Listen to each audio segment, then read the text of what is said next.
I've been in the tech sales industry for over 8 years now. I have a company that's placed 200 plus people in tech sales careers. And if I had to start over from scratch today in this brutal job market, here's exactly how I get a tech sales job in the next 60 days without a degree, without sales experience, without any technical skills. And I want to be clear, this isn't about how you use some new AI tool to format your resume or how you can mass apply to thousands of jobs on LinkedIn. You and I both know that just doesn't work. What works is a 5-step playbook that I've perfected after placing 200 plus people in tech sales careers. And these aren't just any jobs. These are jobs that pay a $57,000 base, an $81,000 total compensation package on top of things like healthcare, benefits, equity. And on average, these people have gotten jobs in 59 days. Yes, under 2 months in this brutal job market. After this video, I guarantee you will never approach or look at the job search the same way again. You are going to shave months off of your job search and actually join companies and get offers that excite you. Let's dive in. The first step is identifying the right companies. The tech industry is booming. You and I both know that. But the problem is now every company wants to brand themselves as a tech company because they know employees are attracted to that. But the problem is most companies do not have the career growth, the pay, and the talent that is actually worthy of you and your time in your career. And so in this section, we want to help identify what are actually good tech companies in the tech industry. A good analogy I like using here is imagine you are an aspiring professional basketball player. When you grow up, you don't imagine yourself playing for the Shanghai Sharks in China. No, you imagine yourself playing in the NBA, the place where LeBron James, where Kobe Bryant, where Michael Jordan have all played. You want to be where the best of the best are, right? Those are the people who get paid the most, that are surrounded by the best talent that they can learn from, and have the best career growth opportunities. So you want to think the same way about your career. So we know we want to join a great tech company. How do we actually do it? So whenever you come across a job opening of a company in tech, what you want to do is you want to Google that company. You want to look up the company name, and you want to look up funding. You're looking for an article that talks about a recent fundraising round that they got from investors, right? Money to build out their mission, their team, their growth, all that kind of stuff. And in these articles, it says who the investors are, right? So cool, that's level one. We know this company is getting tens of millions or hundreds of millions of dollars in investing. But level two, pro mode, is actually looking up that investor and making sure that investor has a good track record. So as an example, let's use a company called Rippling. They're a super hot company in tech, but a way we can also verify that is look at who are the investors backing them. So in this article, we can see that Rippling is backed by lots of investors. Let's just choose one of them. One of them's called Y Combinator. Now, if we go to Y Combinator's website, on their website, they show the companies they've invested in over time. And the thing about Y Combinator is they invest in companies right at the start, just when it's a few co-founders. They're not investing in companies when they're clearly proven and have thousands of employees. And we can see that at the start of some of these companies, Y Combinator has invested in DoorDash, they've invested in Instacart, they've invested in Reddit, they've invested in Coinbase. These are all household names in tech now, and they invested in them just at the start. So now we know that Rippling has the backing of an investor that knows what good tech companies look like. I'll be honest with you though, just because they have the signal, it does not guarantee that this tech company will succeed. But it is a really good stamp of approval that this company has a very strong founder, has a really great growth rate, and is attracting really great talent as well, or else these investors wouldn't have invested in them. A good example of someone we helped do this is Jordan. When we worked with Jordan, we helped him join Chronosphere. Chronosphere grew from being worth $0 and just starting to $1.6 billion in 4 years. 1.6 billion, that's insane. Now, I don't want to lie to you. 2 years into that role, he got let go of. It was a tough time in tech, and it was a brutal job market. But also, I want to tell you what happened after. 1 month later, he landed his next job. And the reason why was because of the prestige of working at Chronosphere. When you work at great tech companies, recruiters are going to be coming inbound into your LinkedIn, into your DMs, telling you about opportunities.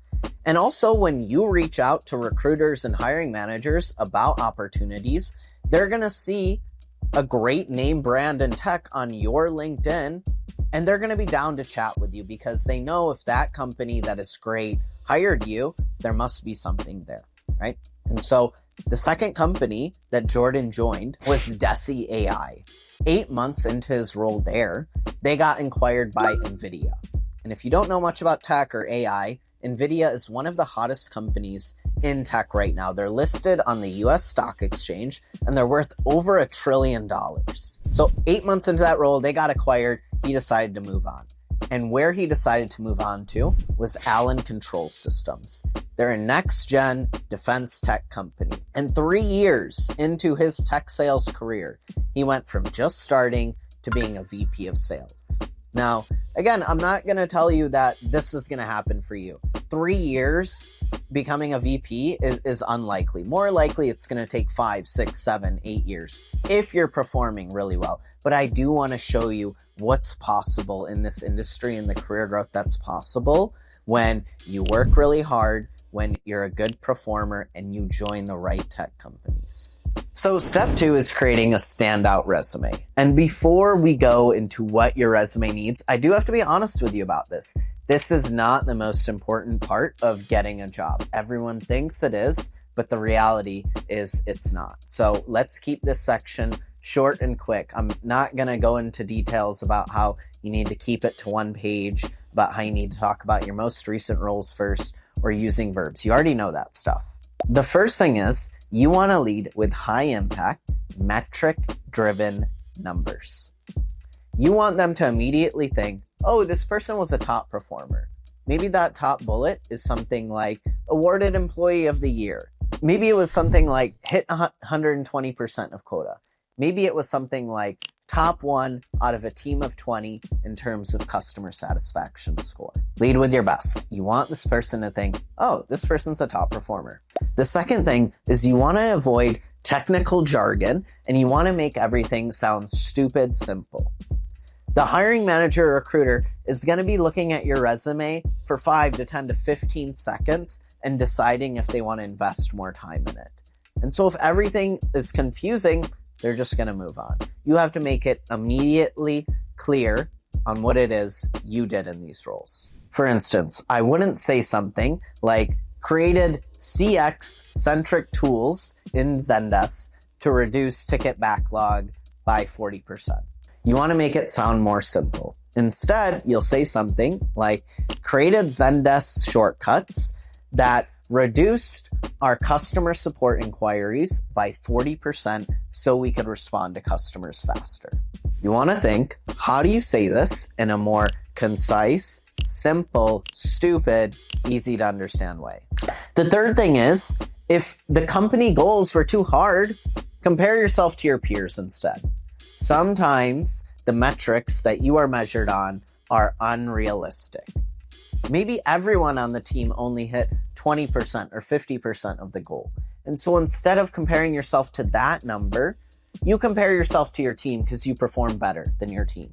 You were top 3 out of a team of 30. You want to find whatever metric or accomplishment that paints you in the best light. Hey, so real quick, my company, Tech Sales Mentors, has placed over 200 plus people into tech sales careers. And those people have had all different types of backgrounds. So to help you do it yourself, we created this 200K career roadmap. It's hyper-personalized to you. So wherever you're at in your career, wherever you're at in your skill set, it is personalized to help you land a dream offer that you're ecstatic about. It's hyper-personalized to you. So wherever you're at in your career or even your skill set, it's going to give you everything you need to land your dream offer. These are emails that lead to interviews. These are interview answers that lead to offers. And these are negotiation strategies that help you maximize your offer. So if you're thinking, I'd love to know what offer could I get based on my experience, and you want to make that offer a reality, then this is 100% free. You can go to techsalesmentors.com/roadmap, or you can check it out in the link below. Or if you'd like my team to do all the heavy lifting for you, we will actually do the job search for you. We will send the emails that get you into the interviews. We will create your interview answers that lead to offers, and we will negotiate your offer so you maximize the offer you can get. So after you fill out your info and get your roadmap, on the thank you page, you'll be able to schedule a time with us and we can see if you're a fit for the program. Step 3 is mastering cold email outreach. So you want a good resume, but they're not nearly as important as everyone thinks. The goal of a resume is to get into an interview. The problem today is job openings are flooded with thousands of applicants. And so even if you are a candidate with good experience, you might be the middle paper in a digital stack of 1,000 resumes. They're not even going to see your resume. The better way to get into interviews is actually emailing the hiring manager or recruiter. And the reason you want to do this is for 2 reasons. The first reason is you're showing you can actually do the job. So we're going for a job in tech sales. A key part and aspect of doing that is cold emailing prospects and leads and trying to get them to get on sales calls with you. And so showing you can actually create a good cold email and sending it to a hiring manager or recruiter shows, oh, this person can do the job. The second reason is virtually no one does it. Everyone is hitting easy apply. And that means you're competing with thousands of people. Virtually no one is sending cold emails to hiring managers. So that means you're competing with way less people. They're way more likely to see your message and who you are. What the problem is most people don't create good cold emails. Sure, you need to send it, but it also needs to be good and make a good impression. So let's walk through how you do that. So let's first talk about what to avoid. I want to show you an example of when I was hiring for a role, a cold email I got. The problem with it wasn't concise, it sounded spammy, and it didn't even actually speak to this person's true achievements. And so what I want to show you here in this email is that, one, if you took out my name and my company name and put anyone else's, it could apply to that same company. And so it's not truly personalized for me. You want to send emails that are one of one, meaning you could only send it to this person. It would only make sense if you called out this specific thing from their background or something you saw on their LinkedIn. The second thing is he uses overly fluffy language when he's talking about his accomplishments. Something better would be saying something like, from working on the sales team, I drove 150% growth in revenue generated. Or I was doing 200 plus cold calls per day. So you want to quantify your actual impact and results at companies. And so the last part I want to call out, and this may sound small, but the small details are important, is the grammar is incorrect. There's commas and periods in weird places. There's misspelled words. And while that might seem small to you, you are applying for a sales role. In a sales role, you are a potential customer's first impression of a company. So your first impression needs to be amazing. You need to have written communication and verbal communication that is on point. You need to come across as professional. So let's walk through what a good cold email looks like.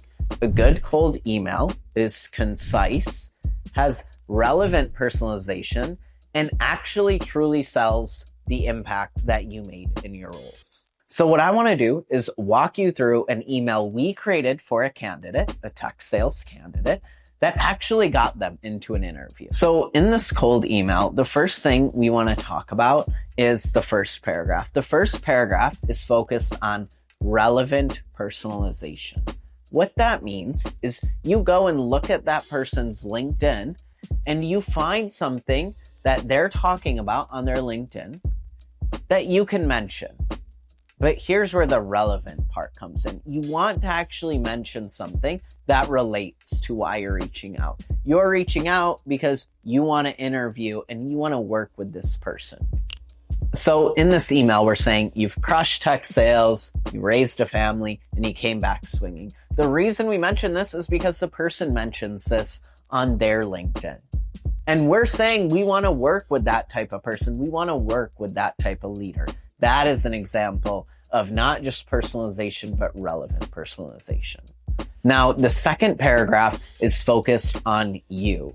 And think of this as the highlights. Think of this as the accomplishments. Think of this as when you think to your proudest moments in your career, here are the numbers you're going to bring up that showed, wow, I really crushed it in my jobs. The last paragraph is simple. We're making our call to action. What's the point of this email? And here's how the hiring manager responded. They said, this was super personalized. This was a killer message that you sent. And the last sentence is the critical one. I usually skip these emails, but yours caught my eye. This shows you that cold emailing does work. It just works when you do it right. Now, here's the thing you want to bear in mind. Just because you sent a good cold email does not mean that person is going to respond or that you are entitled to a response.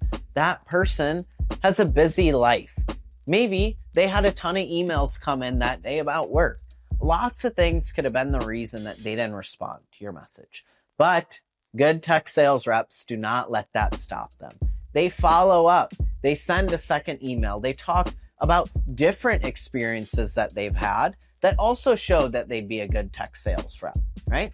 Or they send a third email and they basically say, hey, I've been reaching out to you about this role. Are you the right person to reach out to, or should I be reaching out to someone else? Keep on following up. It's what good tech sales people do. They're persistent. So far, we've covered how to get into the door. But here's the part that most people miss. Getting interviews is just the first step. This isn't a 15-minute interview at a restaurant to see if you have a pulse. You are joining the top tech companies in the world. You're going to be interviewing in 3 to 5 interview rounds with a recruiter, with a sales manager, maybe a sales director, maybe a sales VP, maybe even a CEO. We need to take this part seriously, and we need to make sure we are absolutely prepared for every interview to crush it. And while that sounds like a lot, we've boiled down interviewing into some very simple things that if you follow, you'll get the offer that you want. These are the moves that take you from interviewing to lucrative offer. Oh, and I highly recommend downloading the roadmap below. It's going to give you the questions and answers you need to give to make hiring you a no-brainer. And remember, it's totally free. Now, step 4 is about nailing the interview. Now, in this section, we're going to go through not only the questions you're going to get asked, but how to answer them, the 3 most common questions. But before we go into those specifics, we need to start with broad foundations about how to actually interview. We need to learn how to crawl before we walk. So the first principle is you need to put yourself in the shoes of your audience. You need to put yourself in the shoes of the employer. So here's what I mean by that. You may be going into tech because you want to land a remote role, or you want better benefits in the industry that you've been in. But when the interviewer asks you, why do you want to join our company? You don't say that. You don't say, I want to join your company because I want to work remote, or because I want good benefits. Those things can be true, but you need to put yourself in the shoes of the employer.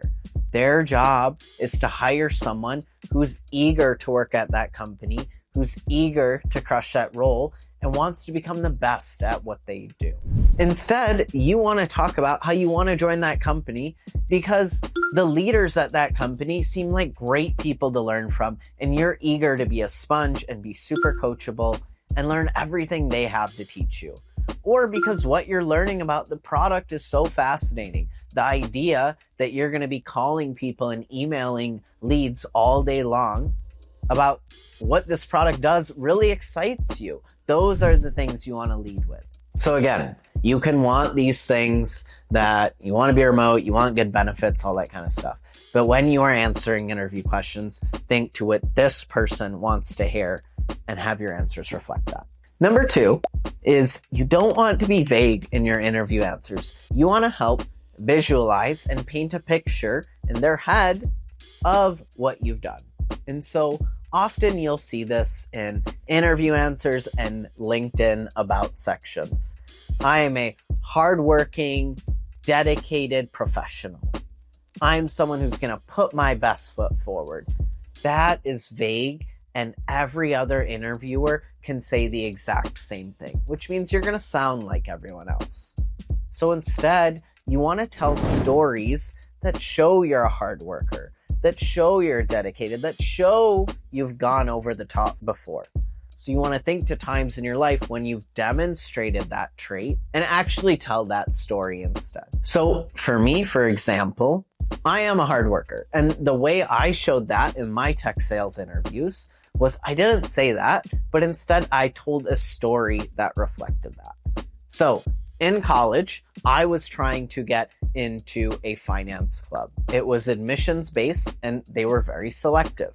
And so the first time I applied, I thought I did a decent amount of work. I met some people who are already in the program. I, studied and interviewed for maybe 5 to 10 hours, and I got rejected. And so instead of in that moment, of course, there was a week of me eating ice cream and watching Netflix. But after that, I got back on the horse and I decided, hey, I'm going to apply again, but this time here's what I'm going to do different. I'm going to meet with all 50 members in this organization and make sure I network with them beforehand and ask them what I can do better this time. I'm going to spend 10x the amount of time prepping for the interview. I'm going to spend over 100 hours practicing my interview answers, perfecting them with people that are already in the organization.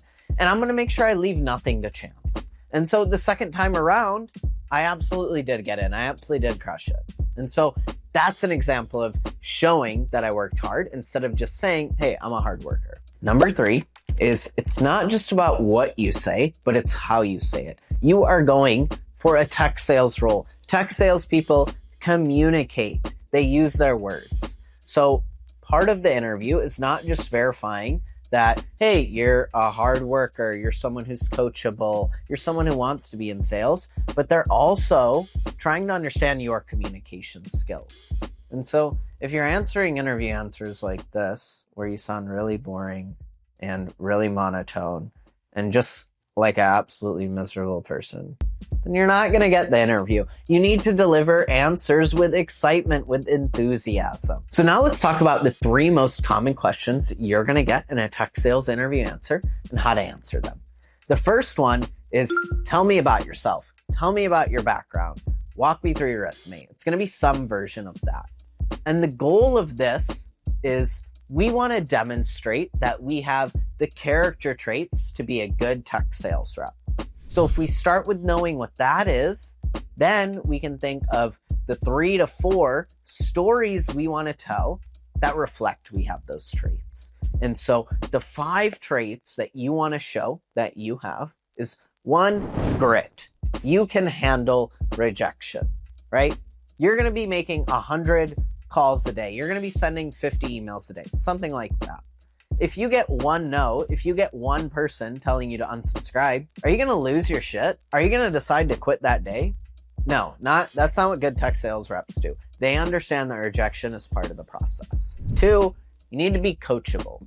You are new to the world of tech sales. And if you come in with a high ego thinking you know better, then that manager is not going to want to hire you. They want to be able to coach you up. And so you need to be someone who is eager to implement feedback, who is low ego. 3 is being an active listener. People think sales is just about talking, but really, actually good sales is about listening, understanding what someone's problems or pains are, and then pitching to what those problems and pains are. So you want to show times in your life where you've actually demonstrated great listening skills, and not that you're just great at yapping and talking, but that you do a great job of understanding those around you. You've been coined as someone who is a good listener. The 4th thing is you want to have ownership and accountability. In a sales role, you are measured by a number. You are measured by how you're performing against your quota. So if you are not performing well against that quota and you come up with excuses and say, oh, it's not my fault, it's the leads are bad, or, the sales team is doing a bad job of closing the leads that I give them, that is not taking accountability and ownership. You need to be someone in the past, when it came to your responsibilities, you owned them fully.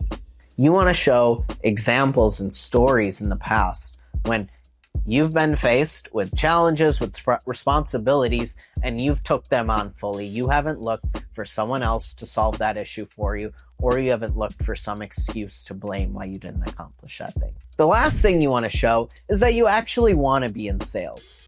Tech sales is not easy. On a day-to-day basis, it can feel like a grind. It is worth it over the long term, but on a day-to-day basis, like I said, you're getting told no constantly.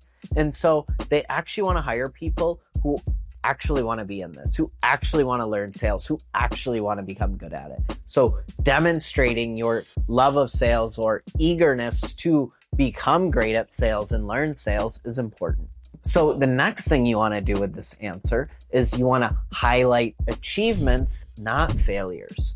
Often, people in interview answers can talk down about themselves and their accomplishments. This is a time to show the best of you. This person only has 30 minutes with you to learn who you are. You want them to see the best accomplishments and the highlights of what you've accomplished in your career. Don't downplay your success and all that you've done. So while the majority of your answer is going to be about your past accomplishments, you want to finish your answer with why you're here. Why are you applying for this company? Why are you trying to get into tech sales? You want to round out your story with, this is why this is the next right step in my career. So I want to now give you an example answer of what I actually gave to get into tech sales. So when I was at Michigan State in college, I was trying to get into tech sales, and here's the interview answer I gave at that time. And so to give you more background on me, I'm finishing my senior year here at Michigan State as a finance grad. And I think there's a few stories that really show that I'm a great fit to, join your team as a tech sales rep. And so to backtrack to sophomore year, I think it was a great story of how I was able to handle rejection. And so at the time, I was applying for a finance club that was very exclusive and rejected most candidates. And the first time around, I did get rejected. And so instead of letting that get me down and deciding to stop, the next time around, what I decided to do was meet with all 50 members in the club. I decided to spend not 10 hours prepping for the interview, but 100 hours, and made sure my interview answers were vetted by people in the club, and, practice those interview answers over and over again. And so when I applied the second time, I got in with flying colors, simply because I didn't let rejection mean I stopped. I let rejection be, a teacher for what I should do better next time. The second story I want to tell you about is the volunteer org that I joined while at Michigan State. And so we started Spartans Rebuilding Michigan, me and my childhood friends. We quickly turned it from a group of 5 friends into 200 people on campus doing volunteer events every single week. And so we became the fastest growing organization on campus. And my part in that was scheduling 5 to 6 volunteer events every single week and making sure we had people show up to those things, made sure we actually volunteered and did well at those things, and maintained those relationships with those, volunteer organizations that we were partnering with. And then the last story I want to tell you about is eventually I became the president. I was promoted to the president of that volunteer org. And so in that role, I thought as president, I'd make all the decisions. What I realized is I had an executive board, and I had to become someone who was, a really great listener. And so from being a listener of our executive board, we ended up, doing about 2,000 hours of volunteer hours of service in my first semester, which was like about a 50% growth in the amount of volunteer hours that we did. And so that's a little bit about my background. Now I'm here because, frankly, while I am majoring in finance, all of my time is spent learning about technology. And I see myself on Twitter, on Wall Street Journal, constantly learning about the industry.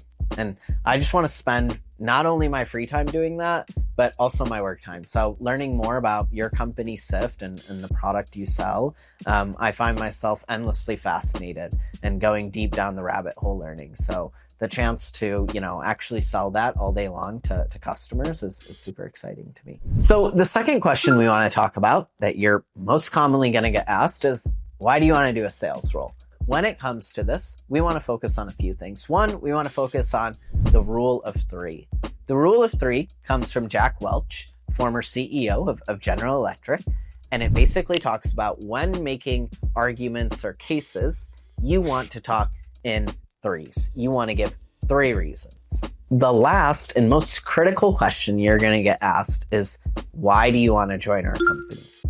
Now, most candidates say the same generic answer for every single company. They say, oh, I want to join your company because it seems like you guys are growing fast. Or, oh, I saw you on LinkedIn, so I decided to apply. That is not what you want to say here. You want to actually show you've done research on their company, their team, and you have a clear reason on why this company is the right opportunity for you to grow your career at. Not only are you showing this person that you did your research and that you're well prepared, but this is also a critical chance to show your sales skills, to show your ability to understand what types of customers they work with, what problems those customers face, and how their product solves those solutions.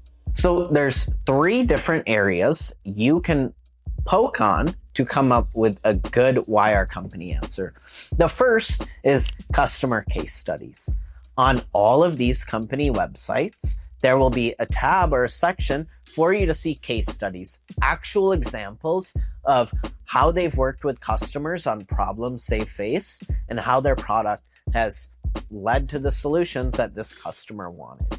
Now, actually looking into those and understanding what types of issues these customers face, things like they're wasting time on manual tasks, or they're leaving money on the table by not doing X, Y, and Z activity, or they're losing money by not doing X, Y, and Z activity. Actually understanding what those problems are and then how the company's product saves the company time on doing those tasks, or their software allows them to make more money. The second source of a good why our company answer is actually looking to the leaders of the company. Who are the tech sales managers? Who are the VPs of sales? Who are the heads of sales? Who is the CEO? If you actually look into those people and their background and you are impressed by it and you want to learn from these people, then talk about that. Often the founder and CEO will have done many of podcasts where they're talking about the mission, they're talking about their growth, they're talking about the vision. If that stuff fires you up, talk about why it is. The last thing you can do is, we spoke about this earlier, you can look up the company name and type in funding on Google. When those come up, you'll often see articles from that company's website talking about, hey, we've raised this new money. They're talking about their customer growth. They're talking about their vision. Talk about how that growth excites you, or where they're going with their vision is exciting and how you want to be a part of that. So let me give you an example interview answer. If I was interviewing for a tech sales role at Rippling, here's what I'd say. Yeah, I've actually really enjoyed learning about Rippling. There's a few reasons that excite me about the company.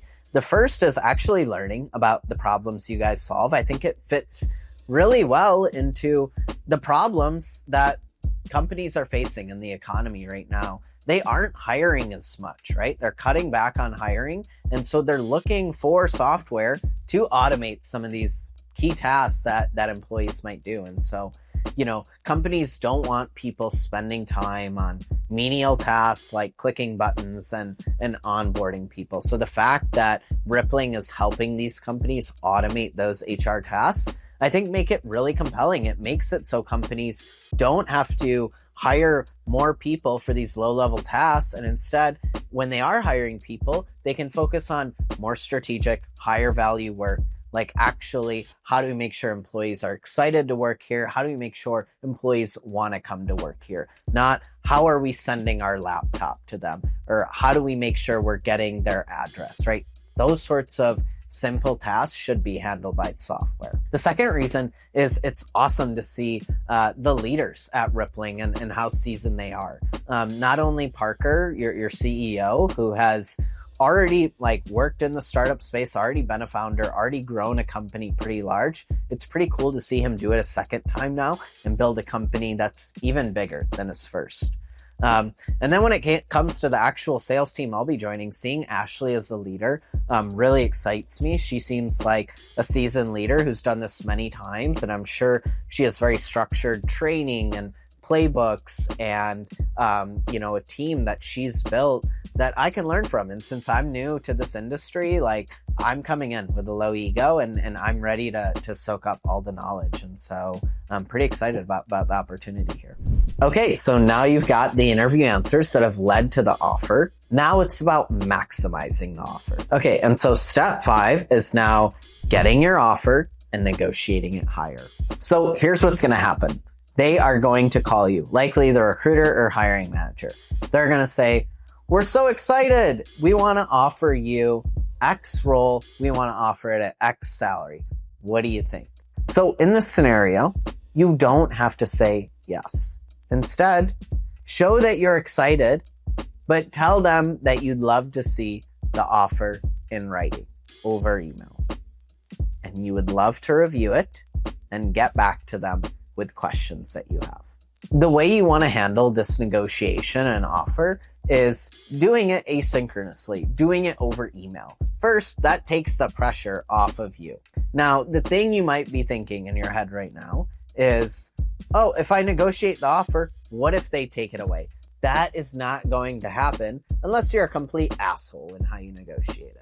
In general, these companies, when they give offers, they expect you to negotiate back. It doesn't mean they're always going to accept what your counteroffer is, but why wouldn't you ask for more money if you could get it? Now, before you send this email trying to negotiate your offer, you need to figure out, based on your experience, what offer you can get, right? But let's say after that you figure out, based on your experience, here's what people like you with your background for these types of roles, here's the types of offers they're getting. So with this candidate that I helped, what had happened was he got a role for, let's say, about $80K base and $110K total compensation.